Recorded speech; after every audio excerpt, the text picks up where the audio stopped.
नमस्कार। रेडियो बुंदेलखंड 90.4 पर आप इस वक्त आपके अपने दोस्त रामपाल के साथ और लेके आए हैं आपका मनपसंद कार्यक्रम शुभ कल। अच्छा दादा, आप जैसे मौसम बदल लगाओ, पेड़ कट गए सब, तो इसे अब अपनी फसल पे का अंतराल लगो? अब फसल पे जो अंतराल लगोगा, पहले तो होती सुराना, अच्छा अब होने लगी वह बाराना। और रिपोर्टर जो चाहता है, जैसे कि बात की जाए तो वो गांव के लोगों की समस्या है, वो समस्याओं को भी वो समझे और समझने के बाद उसको एक मुकाम तक पहुंचाए कि वो समस्या किस तरीके से दूर कर सकते हैं। ये सब जानने के लिए हम लोग गाँव आते हैं और गाँव में जानते हैं उनकी समस्याएं क्या क्या है। Radio reporters come from the community and they are friends and family of the community members. So when they speak about climate change issues, when they ask those questions, then communities obviously respond to them as being their own. So they get the realistic answers. And then translating these into programs which is back to the community is very much easier for them.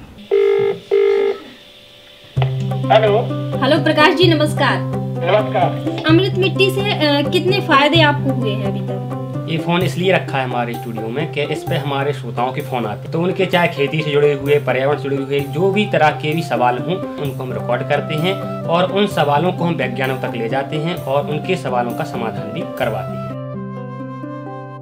ऐसे हमारे केंद्र से बुंदेलखंड के लिए 7 जिलों के लिए भविष्यवाणी होती है। किसान भाइयों को चाहिए कि उस भविष्यवाणी का समय से लाभ उठाएं और एहतियात बरतें। जैसे कि हमें पहले से जानकारी हो जाए कि मौसम बदलने वाला है या फिर किस तरह का मौसम रहेगा, तो हम उस तरह से अपनी फसलों को लगा सकते हैं। हम लोग रेडियो बुंदेलखंड ताराग्राम की ओर से आए हैं। पहले भी हम लोग आपके गाँव में आ चुके हैं। कृषि विभाग से श्री S.K. खरे साहब जी भी हैं जो आपके सवाल होंगे वो उनके जवाब भी देंगे। वहाँ पे सबसे बड़ी समस्या है पानी की, तो हमने सोचा क्यों ना इनकी समस्याओं को अधिकारियों के पास ले जाएं और अधिकारियों को गांव में ही बैठाकर उनके आमने सामने बातचीत करवाई जाए, जिससे कुछ हल निकल सके और उस समस्या से उनको निजात भी मिल सके। कक्का से कह दो और काकी से कह दो के पौधा खूब लगाऊने, चाऊने पर्यावरण बचाऊने। रेडियो बुंदेलखंड जब से यहाँ पर शुरू हुआ है तो हमने लोगों के मनोरंजन के लिए जो फॉर्मेट था प्रोग्राम का, उसको हमने इंफोटेनमेंट रखा। न केवल मनोरंजन मिले, साथ में उनको जानकारी मिले। और काय ने अपने साथियों को एक रेडियो नाटिका सुनाया जिसमें की जैविक खेती के ऊपर बात हो रही है। जा तो तुमने बहुत इन्होंने बात कही है कि तो अपन सुना थे जो रेडियो नाटक। इनकी खेती हम देख पे गए थे, बड़ी अच्छी थी। दद्दा की ऐसी फसल बोई का जिसमें कम पानी की खपत हो और पैदावार भी अच्छी हो, तो अपन धीरे धीरे अपनी जो जैविक खादों को इस्तेमाल करें, तो उससे अपनी फसल की उम्दावारी बढ़े और आमदनी भी अच्छी हो जाए। दद्दा शुभ कल बदलती जलवायु के लिए तैयार हो। प्रसारित किया हुआ प्रोग्राम हम वहाँ ले जाते हैं जहाँ पर हमारे रेडियो की रीच ठीक से नहीं पहुँच पाती है। फिर प्रोग्राम सुनाने के बाद उनसे उसी प्रोग्राम पर फीडबैक लेते हैं कि ये प्रोग्राम आपको कैसा लगा।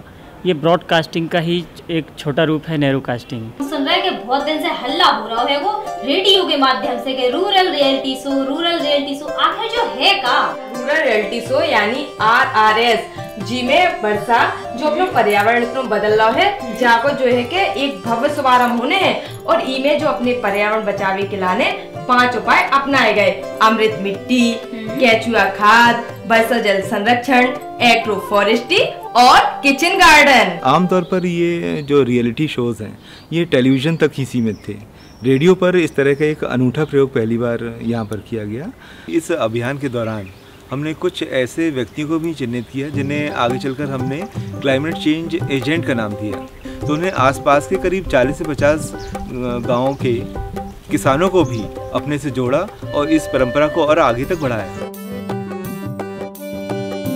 अब कार्यक्रम बना रहे हैं और लोगों को समझा रहे हैं। जो हमारा खुद का पर्सनल गांव है उसमें सबसे ज्यादा चेक डैम है, तो उस गांव से हम कहानियां निकाल रहे हैं और जिन गांव में चेक डैम नहीं है उन गांव वालों को बता रहे हैं। The radio can provide that connect such that the planning and policy processes become more sensitive and they also become much more tuned to what people on the ground really want and need. जब मैं इसकी जानकारियाँ लोगों तक पहुँचाता हूँ तो लोग उसको अपनाते हैं खेतीबाड़ी में, तो लौट के जो फीडबैक मेरे पास आते हैं तो बड़ी खुशी होती है मुझे। जब हम इसमें नहीं जुड़े थे तो उतना नहीं था पर्यावरण से लगाव। मेरे अंदर तो जज्बा आ गया कि मुझे इस पेड़ कटने से बचाना है। कई ऐसे छोटे छोटे उपाय मैं अपने खेत पर ही खुद अपना लेता हूँ, दूसरों को फिर बताता भी हूँ। this set of reporters who have now been trained can themselves become trainers. So there are training modules and training resources that we can disseminate to other radios, not only in Bundelkhand but also in other climate sensitive regions of the country.